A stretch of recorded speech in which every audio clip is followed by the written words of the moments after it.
지난주에 또 지지난주 2주간 걸쳐서 백부장의 종이 죽어가는데 예수님께서 고치신 것을 하는 말씀을 보았죠. 오늘 그 다음에 말씀은 나인이라고 하는 성이 있는데 그 성에 한 과부가 있었고 그 아들이 죽었는데 예수님을 살리시는 말씀입니다.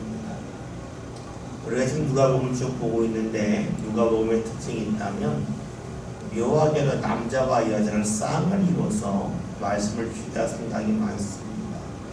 보면 백부장이 있고 나인성 과부가 있죠. 남자와 여자가 있죠.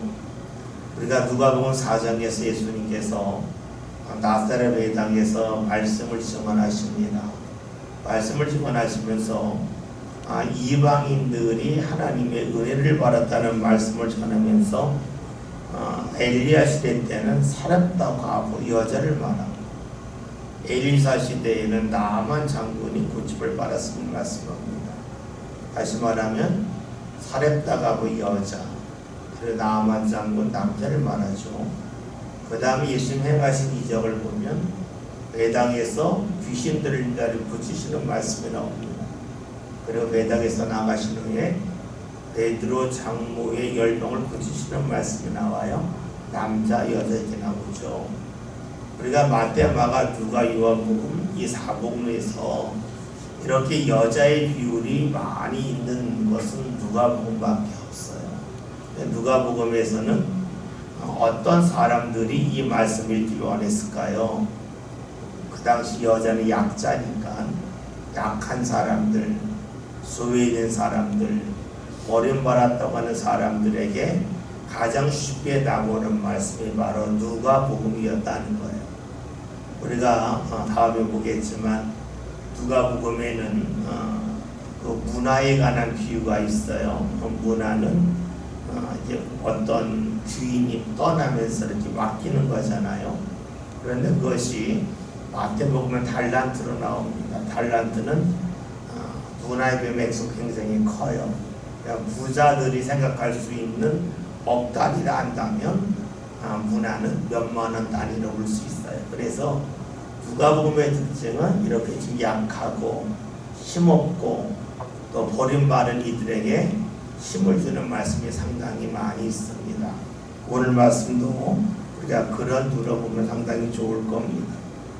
오늘 우리가 읽은 말씀 나인성 과부에 관한 말씀인데 우리가 마태, 마가, 누가복음을 이 셋이 비슷해요. 그래서 공관복음, 공이 같은 공자고 관이 불관자예요. 같은 의로 맞대서 공관복음인데 이 마태, 마가, 누가복음에 다 나와 있는 말씀이 있고 또 때로는 마태와 마가에만 나오는 말씀, 또 때로는 마태와 누가에만 나오는 말씀이 있고 때로는 각 복음서에만 나오는 말씀이 있어요.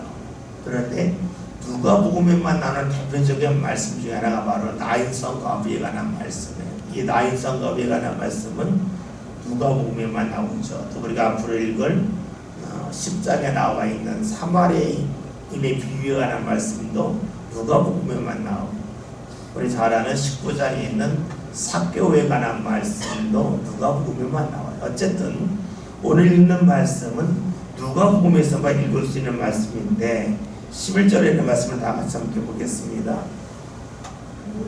예수께서 나인이라는 성으로 오실 때 제자와 많은 무리가 동행하더니 아멘. 말씀을 보면 예수님께서 나인성에 가십니다. 나인성은 나사렛에서 갈릴리 쪽으로 가다 보면 있는데 그 지역은 얼마 떨어지지 않았어요. 근데 이 나인과 우리가 구약 성경 읽으면 수넴 여인이라고 하는 말씀이 있죠. 엘리사 시대 수넴 여인이 지역에 거의 비슷해요. 하여튼 그 지역을 가시다가 말씀을 보면 제자와 많은 무리가 동행했다는 말씀이 나와요. 이 말씀을 여러 가지로 해석할 수 있어요. 예수님이 나인성에 갔더니 많은 사람들이 따라왔다고 볼 수도 있겠고 또 예수님이 움직일 때마다 수많은 사람이 움직였는데 그 중에는 예수님의 12 제자처럼 자신이 집을 떠나서 계속해서 예수님과 함께하는 사람이 있는 것 같아요. 또 어떤 사람들은 자신이 농사를 짓는데 농한기 때에 농사를 쉴 때에 뭐 한 달, 두 달만 예수님을 따라다녔다고 볼 수 있어요. 그래서 예수님과 함께했던 무리들 중에는 계속해서 예수님과 함께한 이들이 있는 것 같다면 일시적으로 함께했던 이들이 있다는 것을 말씀을 통하여 보죠. 그래서 제자와 많은 무리가 동행했다는 말씀입니다. 이 말씀을 우리가 좀 더 나눠서 본다면 예수님과 계속해서 함께하는 사람이 있고 일시적으로 함께하는 사람이 있습니다. 일시적으로 함께한다고 하는 것을 나쁘게 말한다면 자신이 힘들고 어려우면 주님 것을 떠나고 여유가 있으면 주를 찾는다고 볼 수도 있어요. 그런데 좋게 보면 자신이 할 수 있는 범위에서 최선을 다해서 주를 찾았다라고 볼 수도 있어요. 여러분 그렇잖아요. 여러분 신앙생활 할 때에 신앙생활을 한다고 해서 다 저처럼 직업적으로 전적으로 교회만 할 수는 없잖아요. 직장생활 하잖아요. 하다 보면 여러분이 직장생활 할 때에 직장에 있는 시간은 여러분이 건들 수 없는 시간이잖아요. 그리고 여러분이 사용할 수 있는 시간이 있어요. 그 시간의 일부를 주님 앞에 드리는 것 아니겠어요? 오늘 말씀대로 하면 제자가 있고 많은 사람들이 있었는데 우리가 신앙생활 할 때에 내가 낼 수 있는, 내가 뺄 수 있는 그 시간을 주님 앞에 드리면서 주와 함께 한다고 볼 수도 있습니다. 이것을 좋게 보면 이렇게 볼 수도 있어요. 주께서는 예수님에게 오는 사람들이 늘 함께하는 사람도 있고 일시적으로 함께하는 사람이 있어요. 시간의 양으로 본다면 많은 시간을 드리는 사람이 있고 적은 시간을 드리는 사람이 있습니다.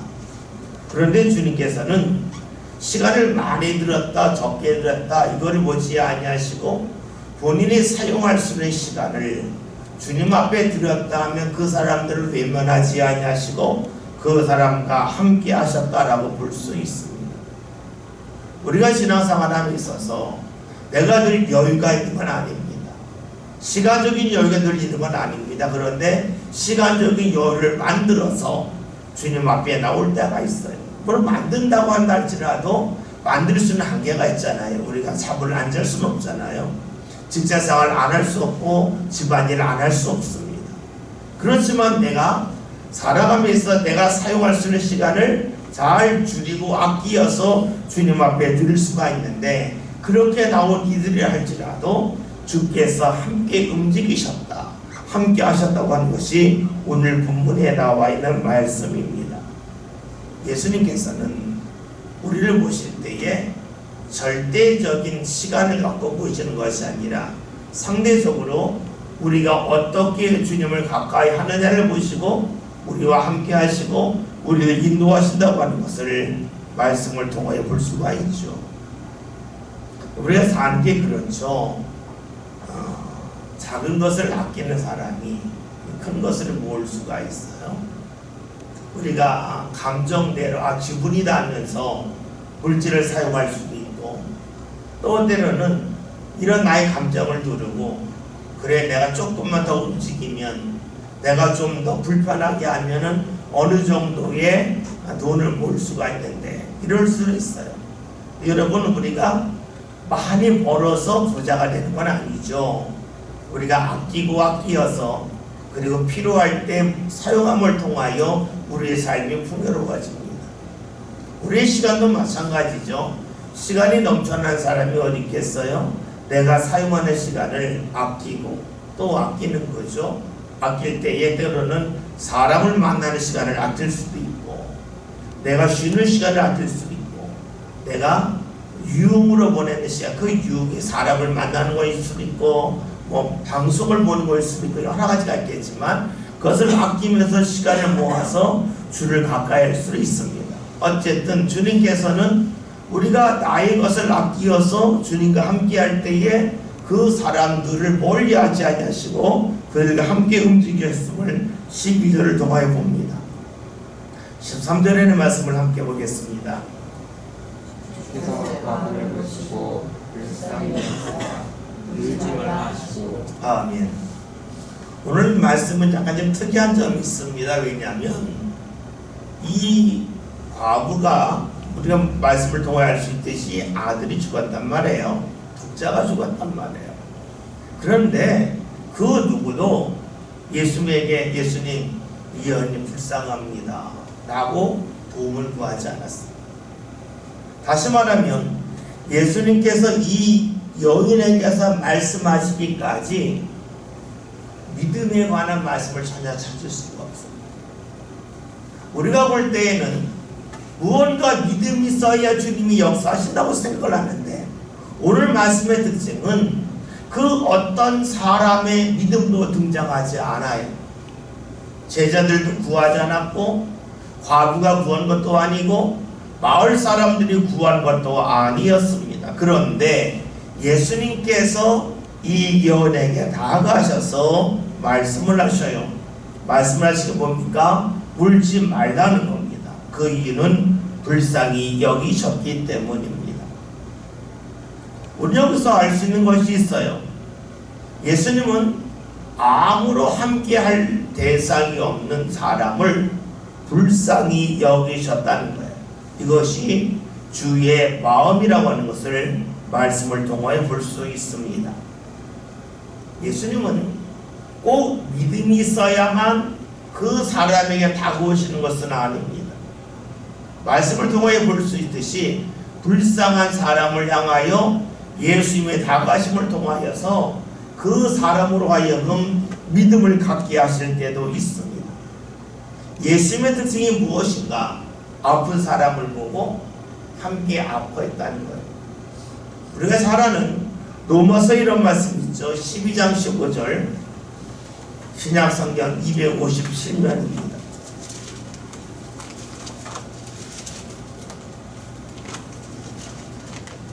로마서 12장 15절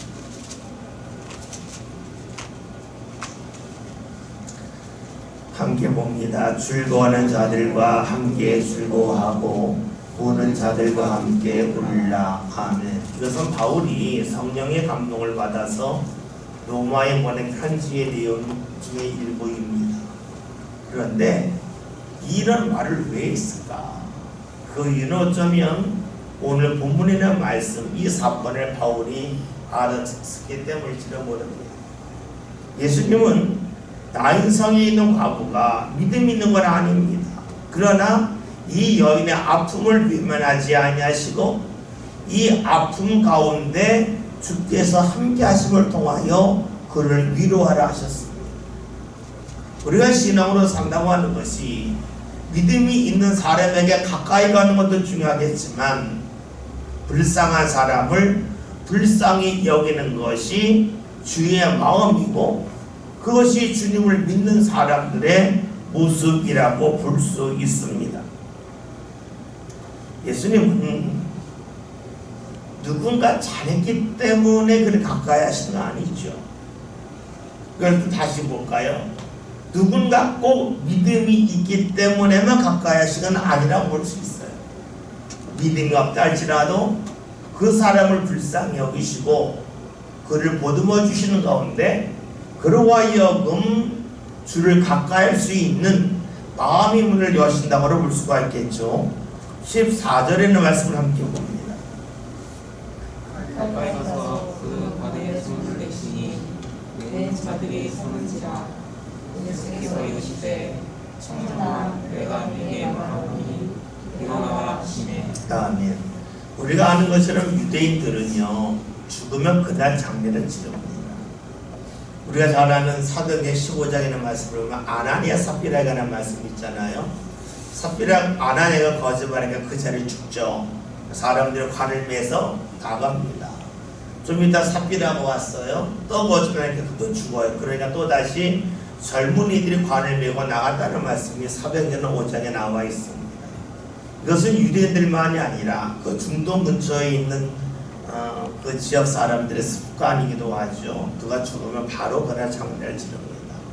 그러니까 장례를 치르고 관을 들고 다니는 특징이 이 관뚜껑을 잘 안 닫는다는 거예요. 관뚜껑을 열고 한다는 거죠. 아직 뭐 완전히 부패한 것도 아니고 그러니까 관뚜껑을 열고 갔다는 거예요. 그러니까 예수님이 일어나셨을 때에 쉽게 일어나는 거죠. 우리가 요한복음 10장에 11장에서 죽은 나사로가 무덤에 가셨을 때 그 돌로 막아놓지 않았습니까? 돌로 막아놨기 때문에 나사로가 나올 수 없으니까 돌을 옮기라고 예수님이 말씀하셨잖아요. 그런데 지금은 무덤 속에 안치된 것이 아니라 관을 들고 가는 거기 때문에 일어나라고 할 때에 일어날 수 있다고 하는 것을 우리가 전제하며 볼 수 있습니다. 그런데 우리가 생각할 것이 있어요. 오늘 말씀에서 예수님이 관에 손을 대셨다는 거예요. 관이라고 하는 것은 죽은 자가 있는 것이에요. 죽은 자의 손을 얹으셨다는 겁니다. 근데 유대인들의 관습에 의하면 여러분 죽은 자를 손대지 않습니다. 우리가 잘 아는 말씀 중에 사마리아인의 비유가 있잖아요. 선한 사마리아인의 비유. 강도 맞아 피 흘려 있을 때에 재성의 복에 지나가잖아요. 우리 같으면 왜 안 가서 괜찮아 안 물었을까 할 수가 있는데 구약에는 말씀대로 하면 시체를 만지면 재성이 부정해요. 부정해서 일주일 동안 일을 할 수가 없어요. 레위인도 그래요. 그러니까는 시체를 만지지 않아요. 한번 말씀 볼게요. 민수기 19장 11절에서 13절. 구약 성경 228면입니다.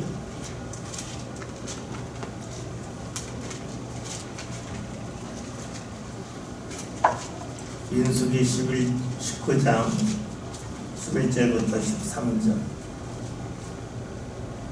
한 절씩 교독하시고 13절 함께 보겠습니다.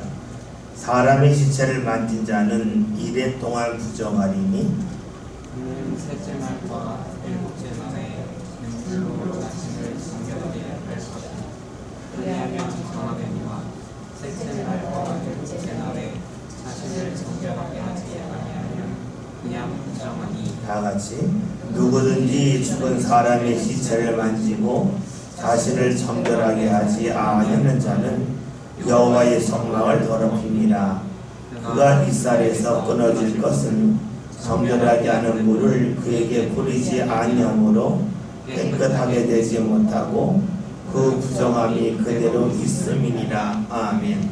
다시 말하면 시체를 만지면 부정하고 부정하기 때문에 재성이라 할 수가 없어요. 그래서 시체를 만지지 않습니다. 우리가 사도행전 10장이라는 말씀을 볼 때에 고넬료에 관한 말씀이 있고 그 바로 위에 보면 바울이 무두장이 시몬 집에 가는 말씀이 나와요. 베드로가 무두장이 시몬 집에 가는 말씀이 있어요. 이 무두장이라고 하는 것은 가죽을 벗기는 거거든요. 가죽을 소가죽에서 털을 이렇게 벗겨내가지고 가죽을 만드는 일을 하는 거예요.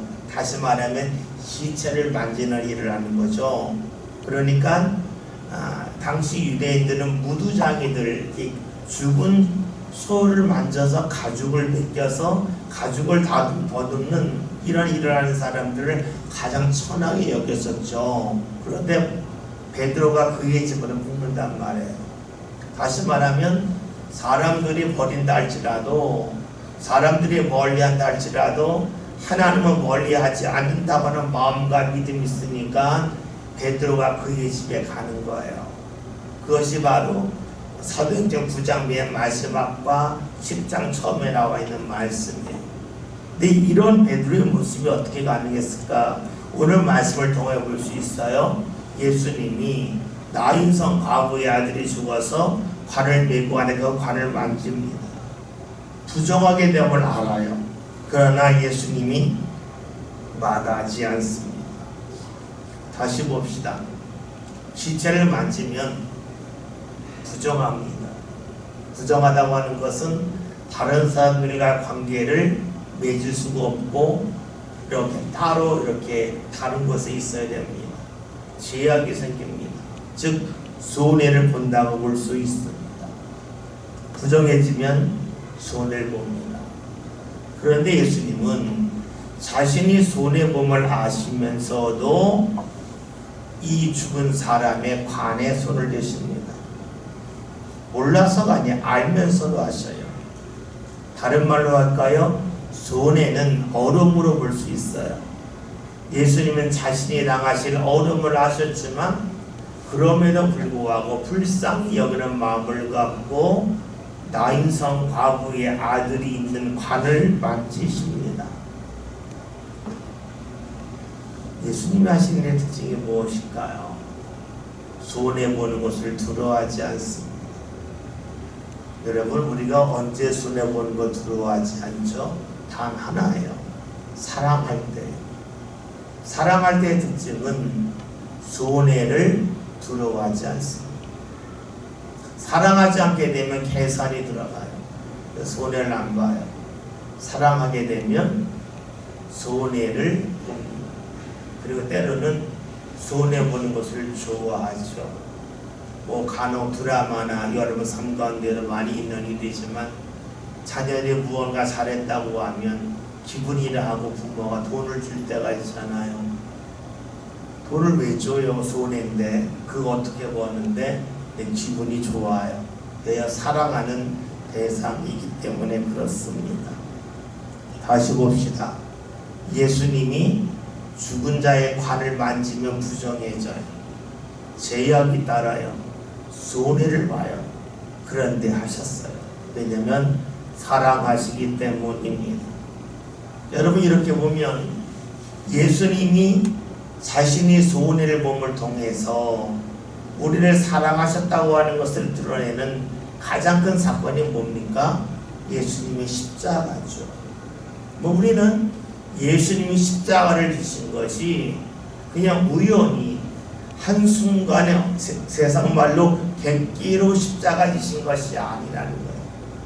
예수의 삶 자체가 늘 사랑 속에서 손해보는 것을 마다하지 아니하시고 그 길을 걸어가셨는데 그 길의 최고점에 정점에 있는 것이 바로 예수님의 십자가라고 볼 수 있습니다. 우리가 십자가를 생각할 때에 예수님이 평소에 십자가를 지는 삶을 살지 아니하시고 어느 날 갑자기 십자가에서 죽으신 게 아니라 십자가를 지는 삶을 계속해서 사셨는데 그것을 맨 마지막에 십자가를 지심을 통하여 온전히 드러내셨다라고 볼 수가 있습니다. 예수님께서 청년에게 일어나라고 말씀하셨습니다. 근데 우리가 앞에서 보았던 것처럼 예수님이 불쌍히 여기신 대상은 죽은 청년이 아닙니다. 그의 어미입니다. 예수님은 그 어미를 불쌍히 여기셔서 청년에게 일어나라 했습니다. 그러면 청년을 일어나게 한 이유, 그 아들을 일어나게 한 이유는 아들을 위해서일 뿐만이 아니라 그와 관계 맺고 있는 사람에게 위로하기 위함임을 알 수 있습니다.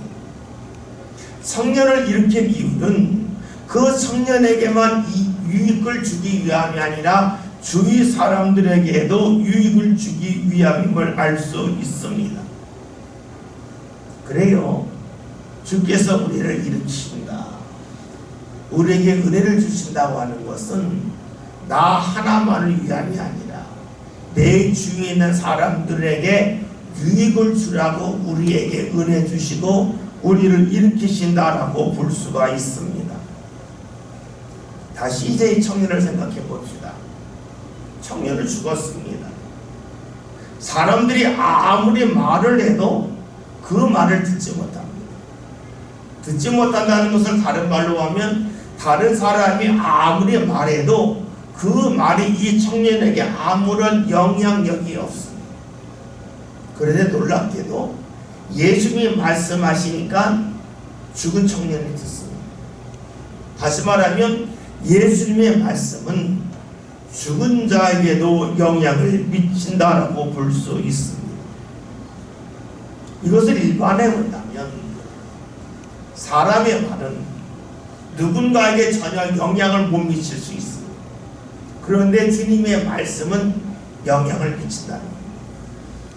내가 하는 말은 누군가의 마음과 생각을 움직일 수 없지만 주님께서 말씀하시고 감동을 주시면 누군가의 마음과 생각이 움직인다고 하는 것을 알 수 있습니다. 여러분, 그렇다면 우리는 여기서 왜 우리가 주님 앞에 도움을 구하는지를 알 수 있습니다. 생각해 보십시오. 아무리 옳은 말이라 할지라도 상대가 듣지 않으면 말하지 않은 것과 똑같은 겁니다. 아무리 말을 한다 할지라도 상대가 귀를 막고 있으면 그 말은 그냥 지나가는 말, 흘러가는 말입니다. 내 말을 했는데 귀를 열었다, 마음을 열었다 하면 그 말은 그 사람 마음밭에 새겨지는 말이 됩니다. 말의 능력이 어디 있을까요? 말의 능력은 말의 내용이 새롭기 때문이 아닙니다. 말의 능력은 그 말이 들리기 때문입니다. 여러분, 그렇잖아요. 똑같은 말인데 누가 하면 잔소리를 들리고 누가 하면 나를 사랑하는 말로 들릴 수 있어요. 다시 봅시다. 사람들이 하는 말이 이 죽은 청년에게 아무런 영향력을 미치지 못하지만 주님이 하신 말씀은 이 청년에게 영향력을 미칩니다. 오늘 우리가 하는 말도 역시 그렇지 않겠어요? 부모가 자녀에게 하는 말이 있어요. 그 자녀가 그 말을 들으면 좋겠지만 그 말이, 부모의 말이 자녀에게 아무런 영향력을 못 미칠 수 있어요.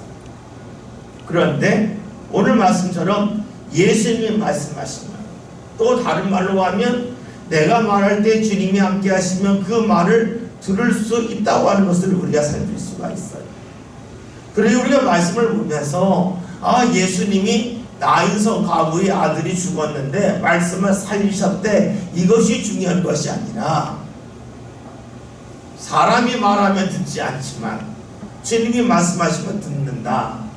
그러면 내가 말하는 것도 중요하지만 주님이 말씀을 대신 전하시면 좋겠다는 마음이 우리에게 생겨야 되지 않겠습니까? 내가 100번 1000번 권면했다 할지라도 내 말이 귀를 딱 달았다면 그 말이 무슨 소용이 있겠어요? 그럴 때 주의 말씀은 들리잖아요. 주의 말씀은 그의 생각과 마음속에 파고들잖아요. 우리가 주님 앞에 기도하는 이유는 주께서 역사하셔서 성령께서 감동하셔서 말을 듣게 해주세요. 주의 말씀이 들어가게 해주세요. 제 말은 안 들어도 주의 말씀 듣지 않습니까? 라고 우리가 주님 앞에 구할 수 있어요. 목사가 하는 설교도 마찬가지죠. 사람으로 생각하면 들을 리가 없겠지만 성령께서 함께 하심을 통하여 그 말씀이 들리기를 위하여 우리가 기도하는 것 아니겠습니까? 그러니까 우리가 말씀을 보면서 예수님이 살리셨다 하는 말씀도 중요하지만 사람의 말을 듣지 못하지만 주의 말씀을 듣는다라고 하는 것에 초점을 맞출 필요가 있을 겁니다. 15절 함께 봅니다.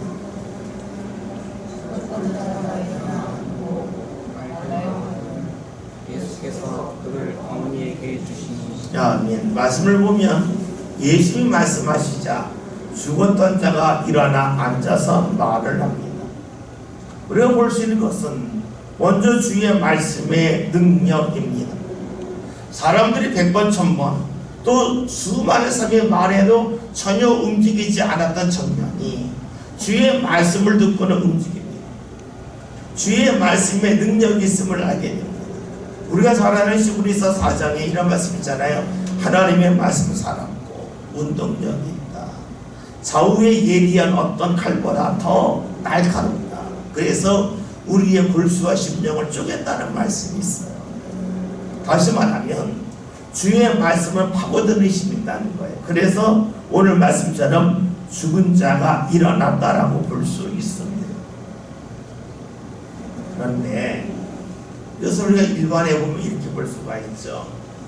죽었던 자가 일어났다 하는 것은 원래는 가까이 할 수 없었던 대상인데 주님이 말씀하신 후에는 가까이 할 수 있는 대상이 되었다고 볼 수 있습니다. 죽은 자는 가까이 할 수 없잖아요. 주님이 말씀하심을 통하여 그와 나 사이가 관계가 회복된다고 볼 수 있습니다. 여러분 그래요. 주님이 함께 하실 때에 멀었던 사람을 가까이 할 수 있는 그런 역사가 나타나요. 우리가 성경의 역사를 본다면 말씀이 기록된 당시에 유대인들과 이방인들은 서로 가까이 하지 않았단 말이에요. 그런데 예수를 믿는 순간에 에베소서 2장의 말씀대로 하면 중간에 막힌 담이 허물어졌다는 거죠. 그래서 이방인과 유대인들이 함께 할 수 있는 관계가 이루어집니다. 그런데 이런 관계가 이루어진 이유가 어디 있는가? 그것은 예수님이 돌아가실 때에 성소와 지성소를 가로막고 있던 휘장이 찢어짐을 통하여서 모든 사람이 하나님 앞에 나갈 수 있는 길이 열렸기 때문이죠. 다시 말하면 주님을 통하여서 예수님을 통하여서 우리가 하나님 앞에 나갈 수 있는 길이 열리고 수직의 관계가 열리고 그 다음에 옆 사람과의 관계가 열렸다라고 볼 수가 있습니다.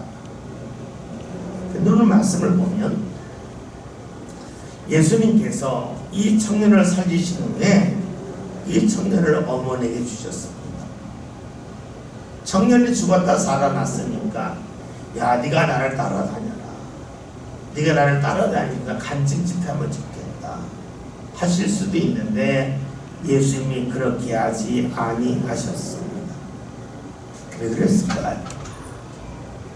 우리가 말씀을 통해 볼 수 있는 것은 아들이 살아나서 예수님을 따르는 것도 주의 일이지만 아들이 살아나서 힘이 없는 자신의 어머니를 돌보는 것 역시 주의입니다. 만약 예수님 보실 때에 아들이 살아나서 어머니를 돌보는 것은 주의 일이 아니고 예수님을 따르는 것만 주의 일이라고 여기셨다면 이 청년을 데리고 가셨습니다. 그런데 예수님은 자기의 어머니를 돌보는 것도 주의를 여기십니다. 이와 유사한 말씀이 앞으로 이제 우리가 누가복음 8장에 나와 있고 우리가 마가복음 5장에 나와 있는데 거라사의 귀신 들린 자가 고침을 받은 후에 예수님에게 말하지 제가 주를 따라다니겠습니다. 아니라 너나 따라다닐 필요 없다. 너희 집에서 살아라고 말씀을 하셨어요. 다시 말하면 내가 주위의 사람들에게 행하는 일도 주님께서 받으시고 기억하시고 인정하신다고 하는 것을 알 수 있습니다. 다시 말하면 내가 있는 자리에서 내가 해야 할 일을 찾으라고 하는 것이 주의 말씀으로 볼 수 있습니다. 그래요. 우리가 신앙생활을 한다고 하는 것은 꼭 교회 와서 무언가 봉사해야만 주의를 하는 것은 아닙니다. 내가 있는 자리에서 내가 해야 할 일을 감당하는 것도 주의 일이라고 볼 수 있습니다. 그런데 내가 해야 할 일을 한다고 하는 것이 그냥 일을 하는 것을 말하는 게 아니라 주님이 역사하실 것을 기대하고 소망하고 믿고 하는 일이 주의 일이라고 볼 수 있어요. 우리가 지난 주일에 예수님께서 비유로 말씀하셨기 때문에 사람들이 다 떠나갔을 때에 예수님께서 하신 말씀이 그들은 보아도 보지 못하고 듣지도 깨닫지 못한다고 말씀하셨잖아요. 왜 그랬어요? 사람들이 기대하지 않는 거예요. 말씀 들어보고 씨 뿌린 자의 미요 다 아는 이야기를 내가 왜 들어야 돼? 그거 한단 말이에요. 내 제자들은 왜 그 말씀을 하셨을까 하면서 예수님 것을 지키죠. 그래서 우리가 지난주 말씀을 다 보지 않았지만 그 다음이라는 말씀을 보고 예수님께서 씨 뿌린 자의 비유에 관한 말씀을 하시죠. 길가에 떨어졌다고 하는 것은 말씀을 듣지만 말씀 듣는 빼앗김을 말하고, 돌밭에 떨어진 이는 말씀을 들었지만 말씀에 뿌리가 없어서 외부에서 오름이 있을 때에 신앙의 대를 지키지 못하는 자, 가시밭에 떨어진 자는 뿌리를 내렸지만 자신의 욕심에 얽매여서 말씀에 결심하지 못하는 자고, 좋은 밭에 떨어진 자는 말씀을 듣고 행하는 자라고 설명을 하세요. 다시 말하면 말씀하셨을 때에 그 말씀 속에 무언가 있을까라고 기대하고 소망과 믿는 사람들에게는 주께서 그 말씀하신 이유를 알려주셨어요. 말씀을 듣고 기대도 없고 소망도 없고 믿음이 없으면 다 떠나갔어요. 오늘 우리 삶도 마찬가지죠. 내가 행하고 있는 일이 별것이 아닐 수도 있어요. 마치 예수님이 씨 뿌린 자의 비유에 관해 말씀하실 때에 도대체 왜 저런 말씀을 농부도 아닌 목수야들이 할까? 사람들이 이해하지 못해 떠나갔잖아요. 그러나 주께서 그 말씀하실 때에 어떤 숨은 뜻이 있음을 믿고 기다린 사람들에게는 그 말씀하신 그 평범한 말씀의 비밀을 알려주셨어요. 오늘 우리가 하는 일도 역시 그러겠죠. 내가 하는 일 평범할 수 있고 별거 아닐 수도 있어요. 그러나 우리에게 필요한 것은 주께서 그 일을 통하여 무언가 하실 거라고 하는 기대, 소망, 믿음이 필요하겠죠. 다시 봅시다. 15절에서 예수님께서 이 아들을 살리시고 어머니에게 주십니다.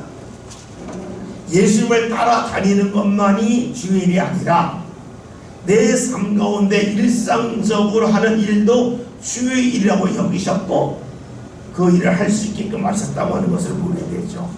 16절 17절 함께 봅니다.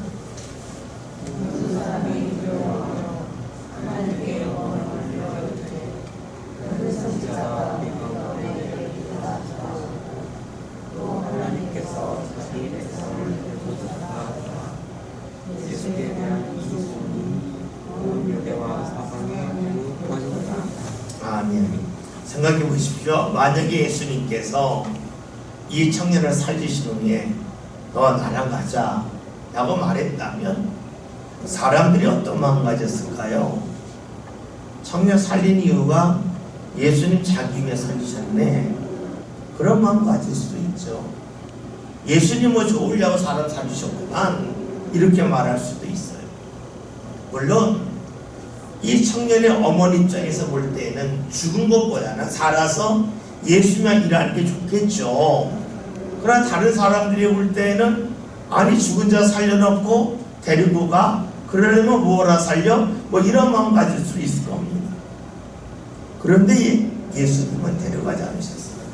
왜냐하면 이 청년이 이 집에서 꼭 해야 할 그 중요한 일이 있음을 알고 계시기 때문에 그래요. 그리하였더니 사람들이 하나님께 영광 돌립니다. 다시 말하면 예수님이 이 청년을 살리신 것은 예수님을 위하기보다는 이 과부를 위함이다, 누군가를 위함이라는 것을 주께서 보여주셨기 때문입니다. 예수님은 이 청년을 살리시기 전에 어떤 조건을 제시하지도 않으셨습니다. 무언가 대가를 기대하지도 않으셨습니다. 불쌍하니까 이 불쌍한 사람의 마음을 삶과 의무를 풀어주려고 살려주셨습니다. 주의 역사, 즉 주의 은혜의 특징이 있습니다. 대가 없이 임한다는 겁니다. 그리고 이것을 우리에게 말한다면 은혜는 대가 없이 주는 거죠. 주고 있는 겁니다. 이게 되게 어려워요. 우리가 그런 거 있잖아요. 받은 것은 기억 잘 못하는데 준 건 잘 기억하잖아요. 누구한테 내가 돈 꾼 건 기억 못해도 돈 빌려주면 잘 기억하잖아요. 이게 일반적인 사람의 모습이에요. 돈을 선한 일을 바꿔봐요. 다른 사람이 나에게 한 선한 일을 잘 잊어먹는데 내가 한 선한 일은 꼭 기억을 해요. 그것이 우리의 모습이에요. 그런데 주께서 베푸신 은혜는 대가가 없어요. 주고 잊으셔요. 살리시고 그냥 가세요. 내가 살렸으니까 네가 앞으로 나한테 뭐 이랬다 하지 아니하십니다. 이것을 본 사람들이 하나님께 영광을 돌립니다. 하나님께 영광을 돌리는 이유는 은혜이기 때문이었습니다. 대가를 요구하지 않는 것이기 때문에 그렇습니다. 우리가 살면서 무언가 선한 일에 대한 기대와 보상과 대가를 기대할 때가 있습니다. 물론 나쁜 건 아니지만 그 속에는 하나님의 영광이 없습니다. 하나님의 영광은 내가 대가도 무언가 원하지 않을 때 임합니다. 저와 여러분 말씀을 보면서 쉬운 일은 아닙니다. 그러나 주님이 우리와 함께 하실 때에 우리에게 일어나는 일입니다. 은혜 베풀고 사랑 나누고 대가 기대하지 않는 그 모습을 꼭 간직합시다. 예수님이 나인성 과부의 아들 굳이 살리신 후에 그냥 떠나셨잖아요. 아무런 조건 달지 않으셨잖아요. 우리로 그런 모습을 지니길 위하여 함께 꼭 기도하고 주의 마음이 우리의 상관에 자리 잡기를 위하여 이 시간 함께 기도하겠습니다. 우리 이 시간 같이 기도하겠습니다.